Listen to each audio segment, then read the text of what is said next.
We're the 4th largest city in Pennsylvania, but the 1st in our hearts. I've spent 23 years growing up here, and with a few exceptions, I've spent my entire life here. You've given me countless opportunities to experience culture and the performing arts. The fabric of Erie's history is woven tight with stories of world changers, from great leaders to professional athletes and entertainers to my 12th grade art teacher who inspired me to continue pursuing art. We will never forget your impact.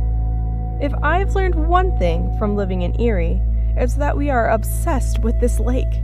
But what makes it so great? Presque Isle is pretty nice, but we do also have the brig Niagara, arguably the ship that won the War of 1812 for us. It's our little piece of American history.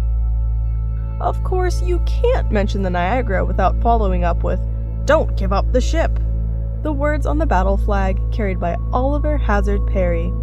The man's been dead for almost 200 years, and we are still naming things after him. Talk about a local celebrity. And speaking of old things, you're pretty old too, Erie.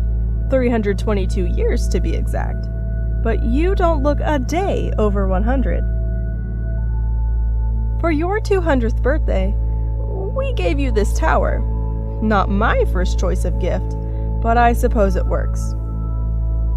Now, I know this was a letter to you, Erie, but I also want to talk about someone else. Me.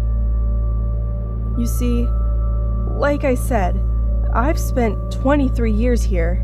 I've lived and learned, and I've loved and lost. And despite all this, I feel as if I'm still a stranger here, like a boat stuck in the harbor or a ship lost at sea. Is it me, Erie? For being as popular as you are in the summer, Erie, you're pretty empty in the off-season. Want to know a secret, Erie? I know a lot about feeling empty too. I guess we have something in common after all. I'm at a really strange point in my life where I can tell one story is coming to a close, but I don't know where the next one is beginning.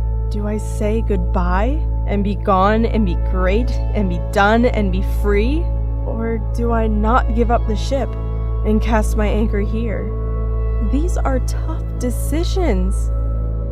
Either way, it's leaving my comfort zone and entering the uncharted territory, and that's what frightens me the most. What if I fail? What if I make the wrong decision? What if I end up losing out on the opportunity of a lifetime? Of course I know I'm not alone in any of this, but it's really difficult to not feel that way. Have you ever felt lonely in your hometown? I recently read a poem that resounded in me. It said, "I've made peace with my own emptiness. I've stopped trying to get rid of it because I know I can't.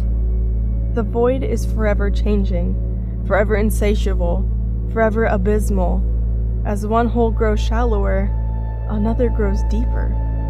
And so I've come to accept that my emptiness as an inherent part of myself, and I'm okay with that.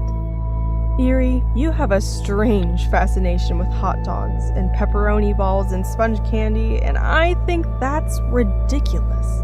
But I know growing up experiencing that later taught me how to appreciate the little quirks in others.